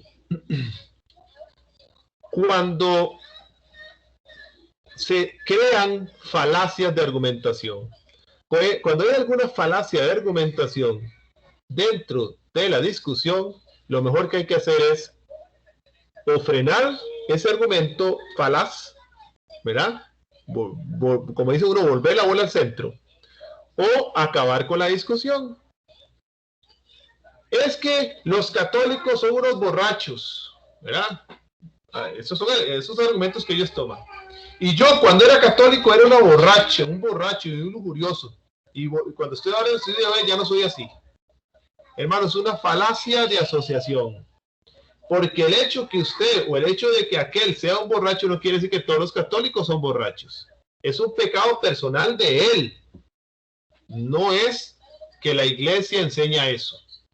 Entonces es una falacia de asociación. Usted lo que está utilizando es una falacia de argumentación para confundir el tema central. Entonces, por favor, volvamos al tema central. Y se repite el argumento. Debatamos el argumento, no utilicemos falacias. ¿Verdad? Eso es algo muy dado por los testigos de Jehová. Confundir utilizando falacias de argumentación. Pero llegan a veces a elementos absurdos, ante lo cual, hermanos, hay que tener prudencia y saber cuándo decir, yo ya no hablo más. Porque al final, insisto, y es algo muy bueno que dice Weiler, nosotros no estamos para ganar debates, no estamos para ganar discusiones. Nuestra misión es predicar el amor de Dios, predicar la palabra para que todos se salven. Pero el que quiera escucharlo, como dice la palabra, el que tenga oídos, que oiga, ¿verdad? Listo. Entonces, cuando vemos, por ejemplo, cuando yo, y a mí me pasó, y les voy a comentar otros testimonios, estoy conversando con un hermano, un testigo de Jehová. Él insistía, me sacaba las citas que acabamos de ver, de que Jesús es menor que el Padre, que él dice esto, de que él, bueno, okay. Yo le hablaba de Filipenses 2, de que él se despojó de su dignidad para hacerse uno con nosotros, para tener una muerte de cruz y salvarnos, pero él tiene dos naturalezas, la divina y la humana, y eso está ahí plasmado en Filipenses. Bueno, estuvimos hablando. Y yo le saqué una cita, y yo le decía, bueno, pero entonces explícame Juan 28:20. Y le dije, explícamelo. Explícame cuando Tomás mete el dedo, ¿verdad? En las llagas y en su costado. Cuando Tomás le dice, Señor mío y Dios mío. Explícame esa cita. Tomás le está diciendo a Jesús, Señor mío y Dios mío. La respuesta que me dio el hermano, y les voy a comentar cuál fue la respuesta que me dio el testigo de Jehová. La respuesta que me dio el hermano me hizo entender de que ya no tenía que hablar más con él, porque él no estaba interesado en reconocer el error en su argumento. Y si no está interesado en reconocer el error de su argumento, lo que vamos a terminar es peleando, porque él no está dispuesto a ceder. Yo sí estaba dispuesto a ceder. Yo sí. Si él me demostraba con la Biblia que Jesús no es Dios, yo sí estaba dispuesto a ceder, pero demuéstremelo. Pero él no estaba dispuesto. Entonces el debate iba a terminar en una simple y llana pelea. Y eso es lo que en apologética no se debe hacer. La respuesta de este hermano es, sí, es que, y no estoy vacilando, ¿verdad? Aquí con mi esposa de testigo que estuvo conmigo, eso fue lo que me dijo el hermano fue, no, es que cuando Tomás le hizo eso, Jesús dijo, cuando Tomás dijo eso, dijo, Señor mío, ¿verdad? Y entonces él levantando las manos arriba dijo, y Dios mío. ¿Sí? O sea, él me dio a entender que cuando Tomás dijo eso, le dijo, Señor mío a Jesús, y que luego levantó las manos al cielo y dijo, Dios mío a Dios. ¿Verdad? Esa fue la respuesta que me dio el hermano, ¿verdad? Ante lo cual yo pude haber dicho muchas cosas. En primer lugar, la I es una conjunción que significa unión, ¿verdad? Es un error, eso es básico de escuela. La I es una conjunción que significa unión. Yo puedo decir, Wyler es guapo inteligente y guapo. Pucha, ¿verdad? El orden de los factores no altera el producto. Sí, no, pero es que si no hubiera tenido que decir inteligente, entonces para mantenerla ahí. Wyler es inteligente y guapo. O sea, son dos características de Wyler. Amén, hermano, lo declaro que así sea. Y lo repito. Ahí estoy dando dos características. La I significa unión. Entonces, Tomás está diciendo Señor mío y Dios mío, está dándole dos características, dos atribuciones a Jesús. Pero bueno, eso en primer lugar. En segundo lugar, yo no sabía, yo le hubiera dicho, hermano, yo no sabía que usted tenía una cámara para saber cómo fue los gestos que hizo Tomás en ese momento. Porque si usted tuvo una cámara, pásemela para verla también. Porque qué bonito es ver a Jesús transfigurado. ¿No? O sea, la respuesta fue tan absurda, pero tan absurda, que lo que dije fue, ok, está bien, hermano, está bien, ya, está bien, dejémoslo ahí. Él probablemente pudo haber dicho, ya, gané la discusión, lo dejé callado. No importa, si él cree eso. No podemos caer en soberbias, ¿verdad? Cuidado con la soberbia o el ego, ¿verdad? Que lo que pueden es ensuciar lo que el Espíritu Santo quiera decir, ¿verdad? No, es que no. Sí, no, es que si lo dejo hasta aquí, él va a creer que ganó, entonces no le voy a decir otra cosa. No, tengamos cuidado, ¿verdad? Dejemos la soberbia de lado, porque si no el Espíritu Santo no va a fluir como queremos. Entonces, él pudo haber dicho, ve, ya lo dejé callado, ¿verdad? No importa, que lo crea. Yo sé, dentro de los principios de la escena de debate, que esto ya no iba a llegar a nada. Entonces hasta ahí lo dejé. Y le dije, está bien, hermano, está bien, dejémoslo ahí. ¿Verdad? Tú crees que no, pero estás en un error. ¿Verdad? Porque yo jamás le iba a decir, bueno, tú crees que no, y yo creo que sí, está bien. No, porque eso no. Hay una verdad. Y eso no lo puedo negar. Entonces yo lo que le dije es, tú crees que Jesús no es Dios, pero estás en un error. Y espero que en algún momento el Espíritu Santo te lo revele. Ya está. ¿Verdad? Y listo. Y ahí quedó la discusión. Pero es para que ustedes vean que llega un momento en que la discusión con estos hermanos se vuelve absurda. Porque es muy difícil. Realmente lo primero que hay que hacer con ellos es orar de verdad para que el Espíritu Santo les quite la venda, o no la venda, las vendas, porque tienen como 50,000 vendas en sus ojos, ¿verdad? Pero esto es algo cierto. Eso fue lo que me respondió el hermano cuando yo le saqué el argumento de Tomás, ¿verdad? Y él me dijo que eso fue lo que hizo. O sea, él me describió con sus manos lo que Tomás hizo. Él dijo, Señor mío, refiriéndose a Jesús, y luego vio al cielo y dijo, Dios mío. Eso fue lo que me dijo, ¿verdad? Y digo, Dios, pero ¿qué es ese argumento? O sea, por Dios, de verdad que qué difícil, ¿verdad? Están cegados.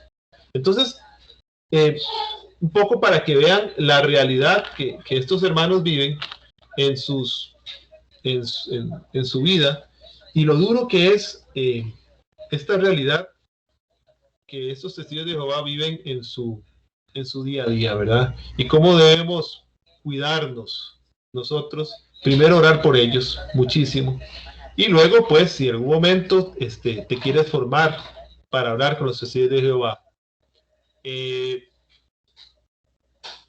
pues recordar siempre que no es, la intención que conversar con ellos es predicarle la palabra de Dios, la verdad de Jesucristo, no convertirlos. Porque créeme que son los últimos que se van a convertir por lo que tú les digas, ¿verdad? Pero a muchos les va a quedar dando vuelta a lo que les dijiste, a muchos. Si no al maestro, por lo menos al discípulo, al que va a la par, algo le quedará, algo le quedará, algo le quedará. Entonces, uno tira la red, el Espíritu Santo es el que atrapa, ¿verdad? Al pez, ¿verdad? Entonces, uno les deja por ahí la semillita que el Espíritu Santo hará que germine en su tiempo, ¿verdad? Entonces, por eso es muy importante cuando se conversa con ellos, primero orar al Espíritu Santo y decir, Espíritu Santo, que seas tú el que hable por boca mía, y si es posible de que alguna palabra haga que alguno de estos dos se les caiga los 50,000 vendajes, pues úsame de instrumento para que se le caiga, ¿verdad? Pero así, simplemente demostrándole bíblicamente lo que usted cree, no es así tan sencillo que ellos van a regresar a la verdad. Porque, como les digo, así de absurdo es como ellos defienden esta doctrina engañosa. Así de absurdo, como me pasó en aquel momento con ese hermano, ¿verdad? Entonces, tengamos cuidado, tengamos respeto, tengamos paciencia cuando de conversar con ellos se habla, porque podemos caer en una discusión sin sentido donde empezamos a pelearnos. No es correcto, ¿verdad? Y bueno, aquí cerraríamos entonces el tema. No sé si tienen alguna duda o pues si no también pues podemos conversarlo después en el chat con mucho gusto. Muchísimas gracias, muchas gracias hermanos por la atención y como les digo, oremos mucho por los hermanos testigos de Jehová, oremos muchos por ellos porque son engañados y cómo sufren las familias por esta secta, ¿verdad? Entonces oremos mucho por todos los hermanos que están engañados en esta secta de testigos de Jehová. Gracias, Irwin. No encontré preguntas en ninguno de los dos chats, pero yo quería mostrar un momentito algo para reforzar una clase que tuvimos hace un par de semanas o 3 semanas, algo así aproximadamente, cuando yo les compartía el tema de la comparación entre Biblias. Espero que se puedan acordar de eso. Bueno, creo que fue aquí, la verdad ya no me acuerdo en cuál curso fue. Bueno, hay un tema de hecho que se llama la comparación entre Biblias. Y precisamente hablábamos sobre este caso en particular. ¿Pueden ver mi pantalla, por cierto? Sí, sí. Ok. Con respecto a lo que Irwin nos estaba Sí. comentando, que bueno, ¿Jesús es Dios o no es Dios? En la clase de comparación entre Biblias, como le digo, creo que fue acá, pero ya no me acuerdo si fue Apologética 1 o Apologética 2. Veíamos el caso de Juan 1.1. Juan 1.1. Aquí les estoy mostrando en la Biblia de Jerusalén Latinoamericana 2013. Dice así Juan 1.1, que en el principio existía la palabra, y la palabra estaba junto a Dios, y la palabra, ojo aquí, ojo a esta última parte, y la palabra era Dios. Así lo dice una Biblia católica. Voy a mostrarles ahora lo que dice una Biblia evangélica. La Reina Valera de 2009. Igual, siempre en el Evangelio. Y ven qué curioso, por cierto, dice San Juan. No era eso lo que quería hacer. San Juan. Allá ya hemos conversado en otros momentos de la intercesión de los santos. Pero bueno, ese es otro asunto. Juan 1.1. Al principio era el verbo, y el verbo estaba con Dios, y el verbo era Dios. Entonces ya estamos viendo una Biblia católica, una Biblia protestante. Voy Voy a mostrarles ahora la Biblia de los Testigos de Jehová, que voy a hacerlo un poquito más grande. Igual, Juan 1:1. En el principio, eh, en el principio la palabra era, y la palabra estaba con Dios, y la palabra era un Dios, y la D en minúscula. Y si recuerdan, bueno, Irwin, tal vez tú eres mejor que yo en citas bíblicas. Yo recuerdo el texto, pero siempre fallo en las citas. Tal vez tú lo sepas. Hay de aquel que ose cambiar o agregar aunque sea una coma de la escritura. Tú te la sabrás. Hermanos, imagino que tal vez ustedes, tal vez la puedan recordar, el texto. Bueno, la cita tal vez la podemos buscar después, pero el texto posiblemente lo han escuchado. Hay de aquel que ose cambiar la escritura, aunque sea una coma. Y nótese que aquí en esta traducción del Nuevo Mundo hay dos cambios. Primero le agregan la palabra un, y segundo pasan de una D Weiler, Ujú. perdón. 22:19. Apocalipsis 22:19, así es que te estaba diciendo y estaba en mute y yo, pero ¿por qué no me oye? Perdón. Apocalipsis 22:19, sí. ¿No lo puede leer, por favor? Claro que sí. Déjame para buscarlo. Está muy fácil porque es el último libro, entonces. Dice.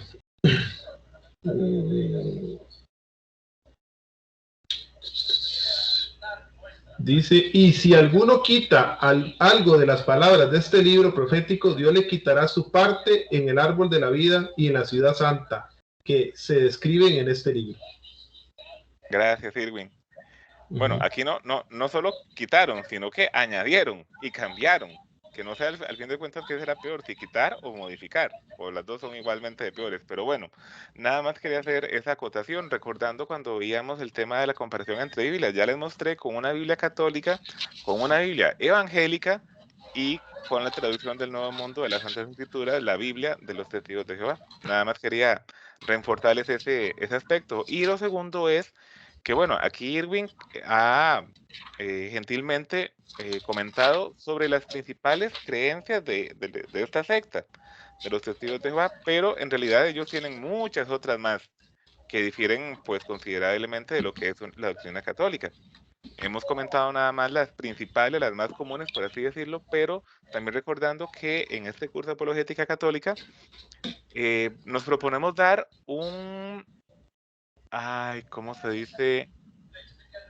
Hermanos, ahí me disculpan, pero es que yo trabajo con una empresa estadounidense y a veces me viene más me viene de primero la idea en inglés que en español, pero es porque tengo que hablar en inglés de lunes a viernes de 8 a 5, este es mi trabajo. Un aliciente a seguir investigando. Algo así. Sí, perdón, es que me quedé con un lagunazo, perdón. Pero bueno, sí, la idea es que damos nada más como un resumen, esa no es la palabra, una sobrevista, algo así. Sí, yo creo que preámbulo. Bueno, si alguien maneja el tema del inglés, la idea que se me dio es de un overview. No sé cómo decirlo ahorita en español, perdón. Pero sí, esa es la intención, que queremos dar nada más. Previa. Como una vista previa, algo así. De lo que es la secta de los Testigos de Jehová, pero siempre instamos a todos a que continúen investigando. Oseas 4:6 nos señala, mi pueblo perece por falta de conocimiento. Y bueno, esas son las dos acotaciones. No, y hay una tercera acotación que quería también hacer. Yo creo que al menos Valentina, ella sí cree que yo soy guapo e inteligente. Además de Para los que no conozcan, Valentina es una de las hijas mellizas de Irwin. Sí. Sí, bueno, tal vez como un comercial adicional, porque sí, ellos tienen varias otras doctrinas, por ejemplo, lo de los 144,000, lo del madero, eso es muy utilizado. Jesús murió en un madero, no en una cruz, ¿verdad? Entonces ellos dicen que murió con las manos arriba, en un madero, ¿no? Pero, bueno, primero que todo, la misma escritura, evidentemente, debate esto. Y hay dos citas que les puedo decir ahorita, así, que me acuerdo. Hay, digamos, dos citas. tenemos una de Juan 20:25, en el Evangelio de San Juan, capítulo 20, versículo 25. Tomás dice, ¿se acuerdan que Tomás no creía? Tomás era incrédulo, ¿no? Y decía, a menos que yo vea en sus manos la impresión de los clavos y meta mi dedo en la impresión o en los clavos, ¿verdad? En las manos. Entonces él habla de esta forma de morir de él, porque él dice que quiere meter los dedos en sus manos. Pero también está en Mateo 27:37, dice que pusieron por encima, cuando Cristo murió, que pusieron encima de su cabeza, este es el rey de los judíos, ¿verdad? Entonces, si sacamos otra vez, utilizando el sentido común, para poder poner sobre su cabeza el rey de los judíos, las manos no podían estar ahí, porque si no, lo hubieran puesto el letrero. ¿Sí me explico? Entonces, y así hay otras citas que podemos establecer para esta realidad, ¿verdad? Sí, repítame ese último versículo. Mateo, Evangelio de Mateo 27, creo que es 37. Mateo 27:37, si es que la memoria no me falla. Vamos a sacarme el clavo. Voy a sacarme el clavo ya hablando de clavos. Mateo 27, vamos a ver, aquí está Mateo, para ver si es 37, para no decirte. Vamos a ver, Mateo, aquí está 27. Sí, Mateo 27:37, todavía el cerebro me sirve. Sobre su cabeza pusieron por encima la causa de su condena. Este es el rey, Jesús es el rey de los judíos, ¿verdad? Sí, yo también lo busqué. Entonces, bueno, pues ahí lo pueden ver. Y así tienen sus errores. Ahora, ¿qué quisimos hacer, hermanos? Lo que quisimos en esto, como decía Waller, tienen muchos más, pero de ahí, imagínense que vamos por las 3:47. Si desmenuzamos todas, de ahí, nos darían las, no sé, 8 de la noche, tal vez hablando. Pero, vamos a ver, tratamos de tomar las más importantes, ¿verdad? Porque la del madero, al fin y al cabo, para efectos de error doctrinal, no es tan importante. Vale, murió un madero de una cruz, por lo menos estamos de acuerdo en que murió, ¿verdad? Y resucitó. Pero si podemos, por eso tomamos dos muy importantes: la divinidad de Jesucristo y la del Espíritu Santo, como divinidad y como persona. Porque si esas dos las tenemos claras, cualquier otro argumento que tengan se cae. Porque si podemos demostrar que Jesús es Dios, listo, se acabó, no hay más discusión, ¿verdad? Por eso es que esas dos las tomamos. Y la de las transfusiones es importante tomarla en cuenta por el daño que hace. Cómo hay gente que ha dejado morir a sus hijos por una doctrina tan absurda como esa, ¿verdad? Entonces, por eso tomamos esas tres. Las dos primeras, por su importancia desde el punto de vista doctrinal, son las más, son la base de la enseñanza de los testigos de Jehová, esa es la base. Y la tercera, por el daño que hace. Pero como dice Weiler, hay otras muchas que tal vez no son tan importantes como las dos primeras y tal vez no hacen tanto daño como la tercera, pero sí hay otras, ¿verdad? Entonces, para invitarlos a seguir ahondando en estas otras errores doctrinales que conversaba Weiler. Gracias, Irwin. Por cierto, les cuento que de paso, Google dice que overview del inglés se puede traducir como visión de conjunto. ¡Ay, carajo! Ajá. ¿Algún hermano tiene alguna duda, pregunta, comentario? Quedé peor. ¿Con el overview? Sí, con eso.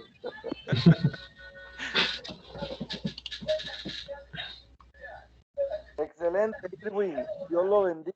Muy bueno, muy incentiva a estudiar, incentiva a tratar de tirar las semillas. Claro que Dios es el que convierte, nosotros estamos llamados a tirar la semilla.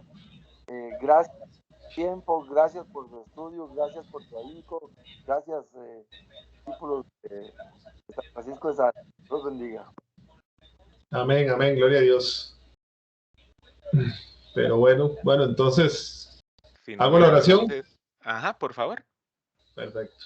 Bien, vamos Y, cerrando. y me saludas a Vale, Claro que sí. que ella sí cree que yo soy guapo e inteligente. Sí, ella sí lo cree, sí.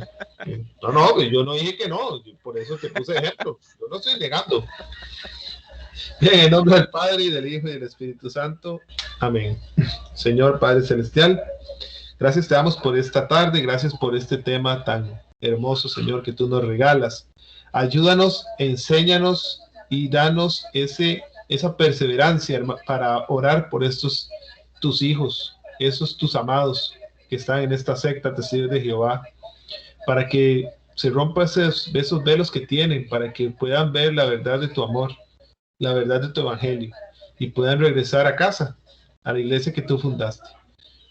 Danos la sabiduría, danos el amor y la paciencia para cuando tengamos la oportunidad de conversar con algunos de nuestros hermanos, y que sea el Espíritu Santo el que hable a través de nosotros, porque nosotros no podemos hacer nada si no es con el Espíritu Santo. Mamita María, intercede por todas las peticiones que tenemos nosotros en nuestros corazones. Ayúdanos a seguir adelante, a alcanzar siempre esa meta que es ver a tu hijo cara a cara, y que tu hijo nos diga: en lo poco fuiste fiel, hijo mío. Qué lindo poder escuchar al menos eso, y que él nos reciba con un abrazo y todo su amor. Ayúdanos, mamita María, para seguir el camino de tu hijo, siguiendo siempre como tu ejemplo de cristiana, pero que ha sido la mejor cristiana que ha estado en la tierra. Queremos seguirte, María, queremos seguir tu ejemplo. Ayúdanos, mamita, de verdad. Espíritu Santo, gracias por haber estado aquí con nosotros.